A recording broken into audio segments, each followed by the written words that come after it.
ভাই লাইফস্টাইল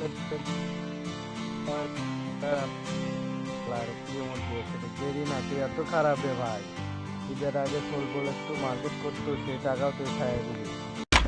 দেখা যাক এটা একটা নতুন ইমোট দিয়েছে। ও মাই গড, অনেক পুরনো ইমোট, ইমোটটা অনেক অনেক ভালো লাগে কিন্তু গাই একদম গরিব ডায়মন্ড থাকলে আমি এই জিনিস বার করতাম। এরকম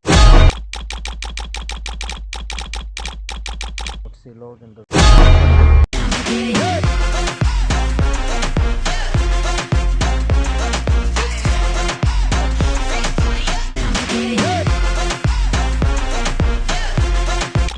স্যান্ডেল দিছে, ও জুতাটা কিন্তু